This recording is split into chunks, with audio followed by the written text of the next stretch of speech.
So today we discuss about the meningitis.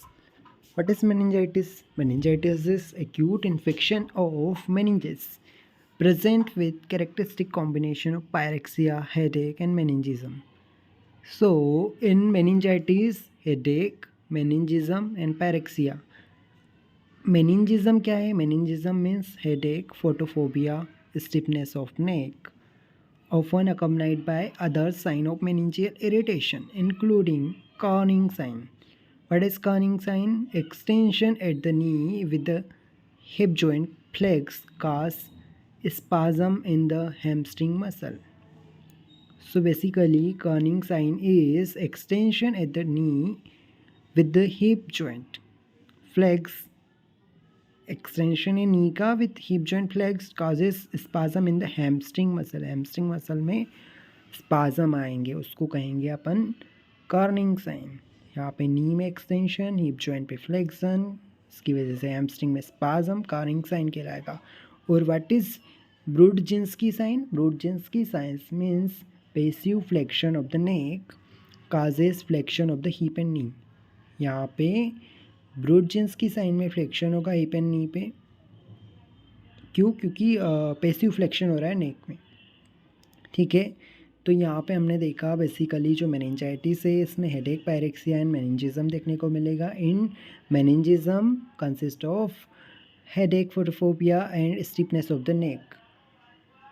meningism is not specific to meningitis and can occur in patient with subarachnoid hemorrhage. तो यहाँ पे जो meningism है ना, ये meningitis में भी हो सकता है और subarachnoid hemorrhage में भी मिलेगा. तो meningism में अपन ने 3 सिम्टम देखे, हेडेक, फोटोफोबिया और स्टिफनेस ऑफ द नेक. ठीक है, और इसके साथ में मेनिंजियल इरिटेशन. ठीक है, कार्निंग साइन और ब्रूडजिंस्की साइन, ये सारा मिलके आपका meningism आ गया. तो ये आपको सबएरेक्नोइड हेमरेज में भी मिल सकता है, मेनिंजाइटिस में भी मिल सकता है. पर बेसिकली मेनिंजाइटिस में क्या क्या 3 सिम्टम होते हैं? मेनिंजाइटिस में पायरेक्सिया, हेडेक और मेनिंजिज्म. अब severity of clinical features varies with causative organism, does the presence of other features such as rashes, abnormalities in the CSF are the important in distinguish the causes of meningitis, causes the meningitis. So box 25.6 यहाँ पे box देख लेते अपन.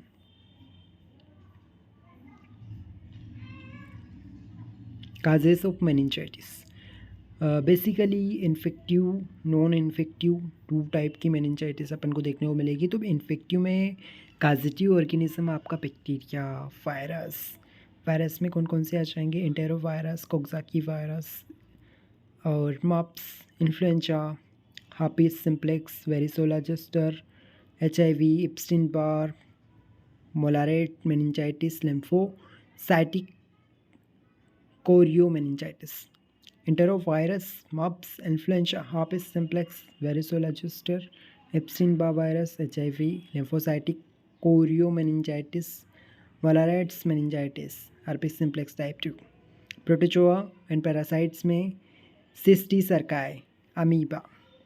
Fungi में cryptococcus neoformans, candida, histoplasma, blastomycosis, coccidioides और या कॉक्सी diodes और स्पोरोथ्रिक्स, ये सारे फंगस में आ गए. जैसे candida, histoplasma, cryptococcus neoformans, blastomycosis, coccidioides, sporothrix. Non infective में क्या क्या जाएगा आपका?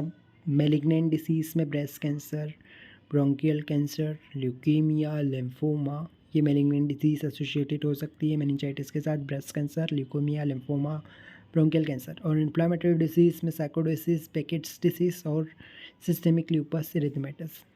तो बेकेट डिसीज़, साइकोडोसिस और एसिली, ये इन्फ्लेमेटरी डिसीज़ है ना, ये नॉन इन्फेक्टिव कास हो गए. अब बेसिकली अपन देखते हैं बैक्टीरियाज में कौन कौन से बैक्टीरियाज यहाँ पे दिए गए हैं. तो बैक्टीरियल काज ऑफ मेनिंजाइटिस में सबसे पहला, जैसे नियोनेट्स की बात करें तो नियोनेट्स में ग्राम नेगेटिव बेसिलाई जिसमें कि ई कोलाई, प्रोटियस और group B streptococci. Less common में listeria monocytogenes. Preschool child में Haemophilus influenzae, neisseria meningitidis subtype B, C, Y, W, streptococcus pneumoniae, और लेस कॉमन में mycobacterium tuberculosis.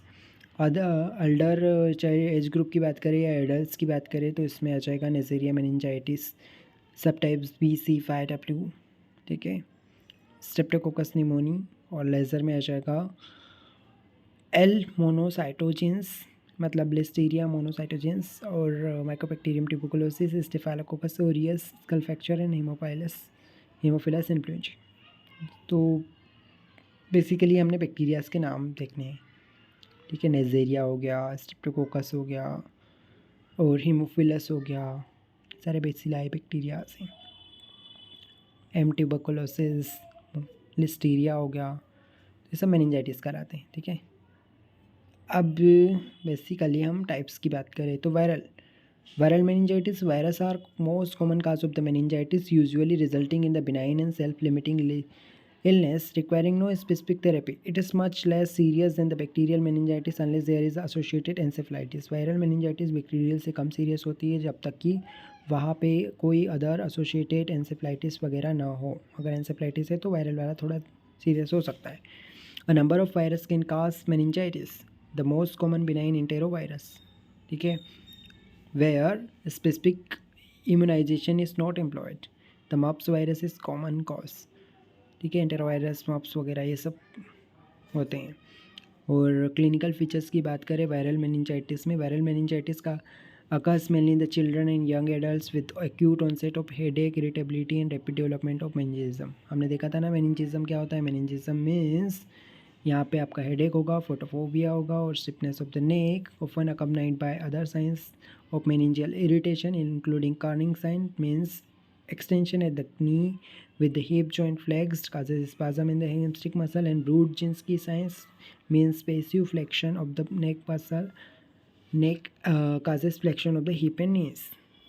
तो ये आपका मेनिंजिज्म हो गया। फिर से मैंने समराइज़ कर दिया। तो मेनिंजिज्म मिलेगा आपको, हेडेक मिलेगा, इरिटेबिलिटी मिलेगी। Headache is usually the most severe feature, there may be high pyrexia but low focal neurological signs are rare.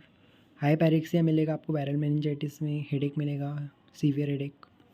Investigation क्या कराओगे, इसके लिए आपको lumbar puncture, CSF usually contain in excess lymphocytes. Viral meningitis में lymphocytes excess में मिलेगी आपको।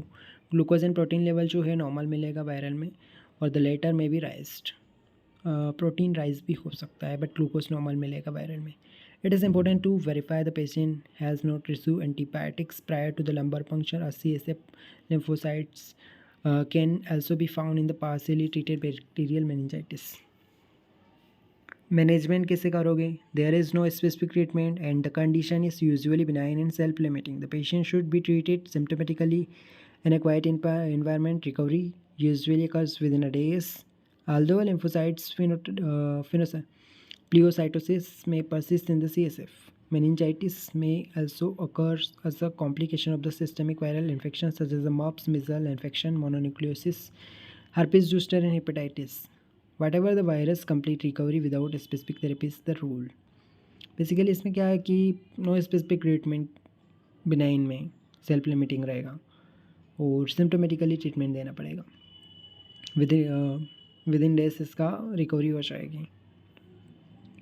Bacterial meningitis, many bacterias can cause bacterial meningitis, जो कि हम डिस्कस कर चुके हैं। मेनिंजाइटिस बेल्ट ऑफ सब सहारन Africa drought and dust storm are often associated with meningococcal outbreaks. Harmattan meningitis outbreak में आएगा, है ना, इस सब सहारन अफ्रीका, तो इनमें मेनिंगोकोकल आउटब्रेक्स में harmattan meningitis. Bacterial meningitis is usually part of bacteraemic illness, although direct spread from the adjacent focus of the infection in the ear, skull fracture or sinus can be causative. Antibiotics have rendered this less common, but mortality and morbidity remains significant. An important factor in determining the prognosis is early diagnosis and promote initiation of appropriate therapy. The meningococcus and the other common cause of meningitis are normal commensals of the upper respiratory tract. New and potentially pathogenic strains are required by the airborne route, but close contact is necessary. Epidemics of meningococcal meningitis occurs particularly in cramped living condition or where the climate is hot and dry. The organism invade through the nasopharynx producing sepsis and leading to meningitis. Basically इसमें क्या बताया गया है कि आपका जो ये Hartmann meningitis ये आउटब्रेक याद रखना है आपको। और इसके अलावा डायरेक्टली स्प्रेड हो सकता है ना, ईयर इन्फेक्शन से, इसका फ्रैक्चर वगैरह से, कई साइनस में इन्फेक्शन है उसकी वजह से भी ये स्प्रेड हो सकता है। एंटीबायोटिक्स जो है वो दी जानी चाहिए और appropriated therapy. Upper respiratory tract के जो बैक्टीरिया से वो भी काज हो सकते हैं, ठीक है। Now, pathophysiology of bacterial meningitis. The meningococcus Neisseria meningitis is now the most common cause of the bacterial meningitis in the Western Europe.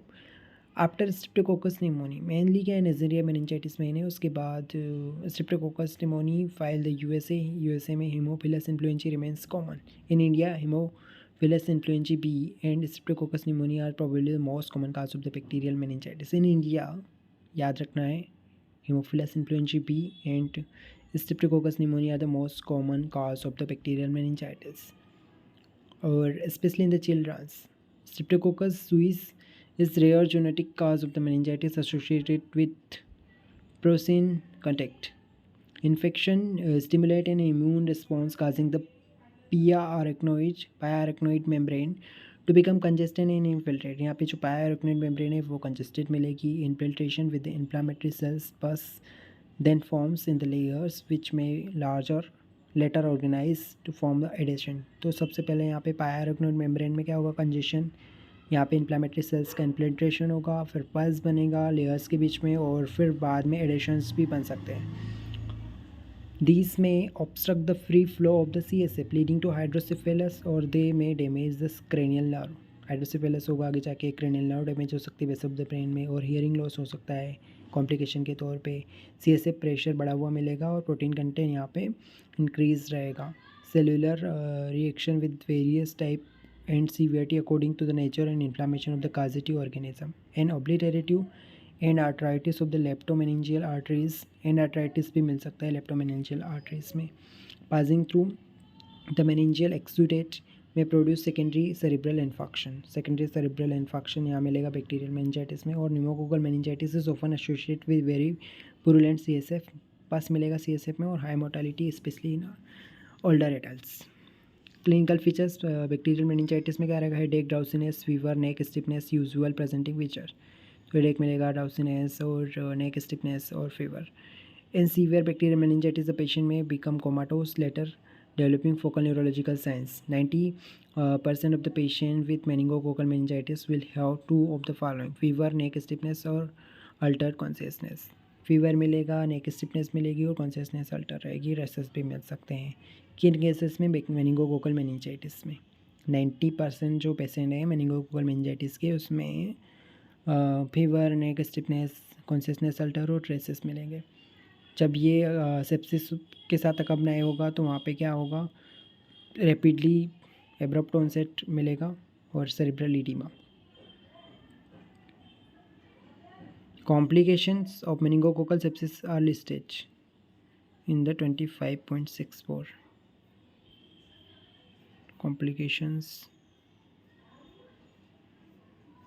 Complication of meningococcal sepsis, meningitis होगा। meningococcal sepsis का complication क्या है, उसका complication होगा meningitis, rashes, shock, intravascular coagulation, renal failure, arthritis, septic और reactive type का arthritis मिलेगा, peripheral gangrene, pericarditis. So basically complication of the meningococcal sepsis, meningococcal sepsis का कॉम्प्लिकेशन आपका क्या क्या हो सकता है, तो ये आपको याद रखना चाहिए कि रीनल फेलियर हो जाएगा, मेनिंजाइटिस हो सकता है, रेसेस होंगे। रेसेस में कौन कौन से, पेटिक्यूल और परप्यूरिक रेसेस और मोर्बीलिफॉर्म रेसेस, शोक, इंट्रावास्कुलर कोएगुलेशन, आर्थराइटिस, पेरिकार्डाइटिस और पेरीफेरल गैंग्रीन। ये सारा गैंग्रीन हो गया, renal failure, arthritis, pericarditis, shock, intravascular coagulation और रेसेस और मेनिंजाइटिस, ये क्या है, मेनिंगोकोकल सेप्सिस के कॉम्प्लिकेशन है। Chronic meningococcal Leukemia is rare condition in which the patient can be unwell for a weeks or even a month with recurrent fever, sweating, joint pain मिल सकता है, ठीक है।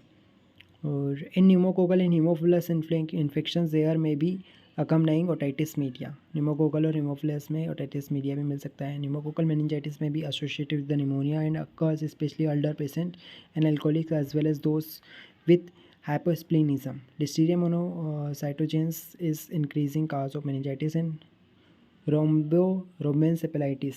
तो ये जो लिस्टीरिया मोनोसाइटोजेंस है इसकी वजह से आपको रोम्बोएन्सेफेलाइटिस मिलेगा, यानी ब्रेन स्टेम एन्सेफेलाइटिस मिल सकता है इम्यूनोसप्रेस पेशेंट में जिनको डायबिटीज़ है, एल्कोहलिक्स है और प्रेग्नेंट वुमेन्स में। और इन्वेस्टिगेशन कैसे कराओगे? बैक्टीरियल में लंबर पंक्चर करा लेना, ठीक है। पेशेंट ड्राउसी मिलेगा। अगर पेशेंट ड्राउसी है, focal neurological science and seizures है, इम्यूनोसप्रेस्ड है, तो वहाँ पे हैज़ अंडरगोन रेसेंट न्यूरोसर्जरी है, उसमें न्यूरोसर्जरी करवा के आया है जिसको हेड इंजरी है, तो वहाँ पे अपन को it is wise to obtain a CT to exclude the mass lesion. बड़ा लीजन ना हो इसलिए अपन को सीटी करवाना पड़ेगा बिफोर लंबर पंक्चर से पहले सीटी करवा लो, ठीक है। This should not however delay treatment of presumed meningitis. If the lumbar puncture is deferred or omitted, it is essential to make blood cultures and start empirical treatment. तो अगर कहीं पे ब्लड कल्चर की ज़रूरत भी पड़ सकती है अपन को एम्पेरिकल ट्रीटमेंट के लिए। Lumbar puncture will help differentiating the causative organism bacterial meningitis. CSF is cloudy. Bacterial meningitis में CSF जो है क्लाउडी मिलेगा आपको, टर्बिड मिलेगा, क्योंकि बहुत सारी न्यूट्रोफिल्स मिलेगी यहाँ पे, ठीक है। 1000 × 10⁶ सेल्स पर लीटर CSF में आपको मिल जाएगी। The protein content is significantly elevated and the glucose is reduce. यहाँ पे बैक्टीरिया तो ग्लूकोज रिड्यूस रहेगा और प्रोटीन जो है वो एलिवेटेड रहेगा। ग्राम फिल्मेंट कल्चर्स में allow identification of the organism. Blood cultures में भी positive PCR techniques can be used on both blood and CSF identify the bacterial DNA. These methods are useful in detecting the meningococcal infection and typing the organism. Management कैसे करोगे? There is untreated mortality rate of around 80%, so action must be swift. In suspected bacterial meningitis, the patient should be given parenteral benzyl penicillin immediately. यहाँ पे क्या देना है? Bacterial वाले में benzyl penicillin immediately suspected cases में, और hospitalise admission should be arrange. The only contradiction is history of penicillin anaphylaxis. वहाँ पे पेनिसिलिन के एनाफाइलेटिक रिएक्शन देखने को मिले, वहाँ पे नहीं देना है। एंटीबायोटिक्स देनी पड़ेगी आपको। और glucocorticoid therapy is useful in reducing the hearing loss and neurological sequel in both children and adult developing countries where incidence of penicillin resistance is low, but its role where there are high rates of resistance or countries where there are high rates of untreated HIV is unclear. तो यहाँ पे जहाँ पे ना developing countries में आप दे सकते हो वहाँ पे ग्लूकोकॉर्टिकॉइड्स, जहाँ पे रेजिस्टेंस नहीं है वहाँ पे। और meningococcal disease mortality is doubled if the patient present with the feature of sepsis. जहाँ पे सेप्सिस है वहाँ पे तो फिर मोर्टेलिटी डबल हो जाएगी, ठीक है। मेनिंजाइटिस के साथ सेप्सिस हो तो ज़्यादा दिक्कत होगी ना। और ICU की ज़रूरत भी पड़ सकती है जिनमें कार्डियक, रेस्पिरेटरी, रीनल इन्वॉल्वमेंट हो चुका है CNS डिप्रेशन के साथ, तो वेंटिलेशन वगैरह भी पड़ सकता है अपन को require. Prevention of meningococcal infection कैसे करोगे प्रिवेंट? इसके लिए अपन को Close contact of the patient with meningococcal infections should be given 2 days of oral rifampicin देंगे। इसके अलावा सिप्रोफ्लॉक्सिसिन ये देते हैं, ठीक है। Tubercular meningitis, tuberculous meningitis is now uncommon in developed country। Develop country में तो ये नहीं होता, केवल इम्यूनो कॉम्प्रोमाइज पेशेंट में ही ये देखने को मिलेगा आपको। और ये किन जगह पे देखने को मिल सकता है? एंडेमिक एरियाज़ में, डेवलपिंग कंट्रीज़ में। सेकेंडरी इन्फेक्शन के साथ एसोसिएटेड हो सकता है, एड्स वाले को हो सकता है, इम्यूनो कॉम्प्रोमाइज वाले लोगों को हो सकता है। पैथोफिजियोलॉजी क्या है इसकी? Tubercular meningitis most common occur shortly after the primary infection of the childhood a part of miliary tuberculosis. Miliary tuberculosis यानी कि यहाँ पे ट्यूबरकुलोसिस स्प्रेड हो रही है मेनिंजेस तक, ठीक है। The usual local source of infection is केजियस focus in the meninges or brain substance adjacent to the CSF pathway. The brain is covered by the greenish gelatinous exudate, especially around the base, and numerous scattered tubercle are found in the other meninges. देखिए इसमें क्या होगा कि यहाँ पे brain जो है cover हो जाएगा ग्रीनिश जिलेटिनस एक्सुडेट के द्वारा, तो ग्रीनिश जिलेटिनस एक्सुडेट के द्वारा कवर रहेगा अराउंड द बेस, और न्यूमरस स्केटर ट्यूबरकल मिल सकते हैं आपको मेनिंजेस में। क्लिनिकल फीचर ट्यूबरकुलर का क्या रहेगा, इसमें ऑनसेट स्लो रहेगा, ठीक है, 2 to 8 वीक रहेगा इसका, और untreated tubercular meningitis is fatal भी हो सकता है। इन्वेस्टिगेशन क्या कराएंगे, लंबर पंक्चर, ठीक है। CSF is under increase the pressure, यहाँ पे प्रेशर मिलेगा ज़्यादा CSF का, और क्लियर रहेगा CSF। फाइन क्लोड्स मिल सकते हैं, उसको स्पाइडर वेब्स कहते हैं, तो स्पाइडर वेब आपको ट्यूबरकुलर मेनिंजाइटिस में स्पाइडर वेब मिलेंगे, यहाँ पे फाइन क्लोड्स दिखेंगे इसलिए। और इसमें 500 इंटू 10⁻6 सेल पर लीटर मिलेगी आपको लिम्फोसाइट्स। न्यूट्रोफिल्स भी हो सकती है, और राइस इन द प्रोटीन बढ़ा हुआ मिलेगा, पर ग्लूकोज डाउन मिलेगा इसमें ट्यूबरकुल में, प्रोटीन बढ़ा है ग्लूकोज कम है।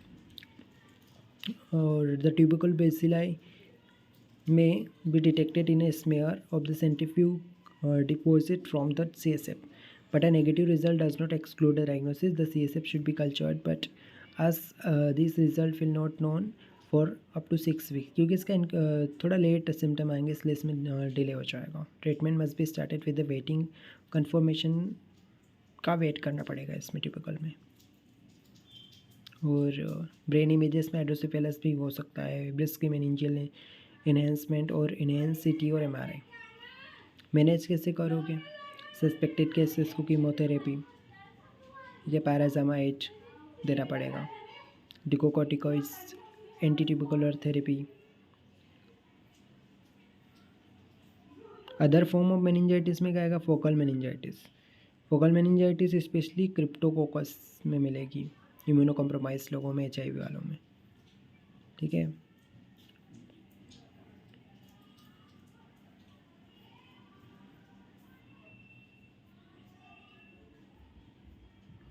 Clinical features and staging of tubercular meningitis. Tubercular meningitis की स्टेजिंग की बात करें तो यहाँ पे सिम्टम्स क्या क्या आएंगे, सबसे पहले symptoms headache, vomiting, low grade. देखो ट्यूबरकुलर वाले में हेडेक होगा, delirium, depression, vomiting, low grade fever, lassitude और बिहेवियर चेंजेस। साइंस में मेनिंजिज्म के साइन मिलेंगे, ओकुलर पाल्सिस और papilloedema, depression of conscious level और फोकियल हेमिस्फीयर साइन। मेनिंजिज्म मिलेगा, oculomotor palsies, papilloedema, depression of conscious level और focal hemisphere signs. Staging and severity की बात करें तो 3 स्टेज में डिवाइड किए गए, early stage, intermediate stage and advance stage. Early stage में क्या मिलेगा, non specific symptom and sign without alteration of the consciousness, यहाँ पे कॉन्शियसनेस अल्टर नहीं होगी और नॉन स्पेसिफिक सिम्टम मिलेंगे। सेकेंड स्टेज या इंटरमीडिएट स्टेज में आपका अल्टर कॉन्शियसनेस विदाउट कोमा और डिलीरियम, यहाँ पे कोमा डिलीरियम नहीं है लेकिन आपका कॉन्शियसनेस अल्टर हो जाएगा। Plus minor focal neurological signs मिल सकते हैं फोकल। और जो थर्ड स्टेज है या एडवांस स्टेज है, इसमें स्टूपर कोमा मिलेगा, सीवियर न्यूरोलॉजिकल डिफेक्ट्स मिलेंगे, सीजर्स मिलेंगे और एबनॉर्मल मूवमेंट्स मिलेंगे। तो ये आपका ट्यूबरकुलर मेनिंजाइटिस हो गया, स्टेजेस हो गए उसके। कीमोप्रोफाइलैक्सिस following meningococcal exposure. Meningococcal exposure में कौन कौन सी कीमोप्रोफाइलैक्सिस यूज़ कर सकते हैं, तो क्लोज कॉन्टेक्ट वारंटिंग कीमोप्रोफाइलैक्सिस, जैसे नर्सरी स्कूल की चाइल्ड केयर करना पड़ेगा, 7 day prior to disease onset.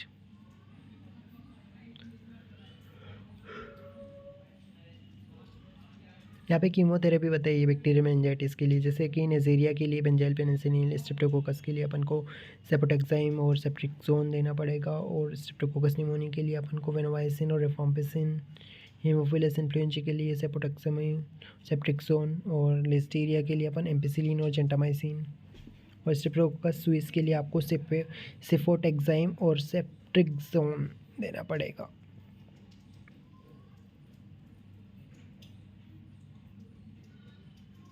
Pyogenic के लिए क्या क्या देते हैं? सेफोटेक्साइम और सेप्ट्रिक्सोन, वेनोमाइसिन, रिफाम्पिसिन।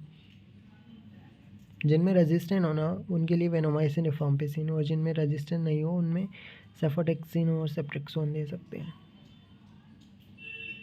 जिनमें रेसेस नहीं हो वहाँ पे, मेनिंगोकोकल रेसेस नहीं होते ना, वहाँ पे आपको सेफोटेक्सिन और सेप्ट्रिक्सोन दे सकते हो। और जिनमें की पेनिसिलिन रेजिस्टेंस है, ठीक है, वहाँ पे अपन को वेनोमाइसिन।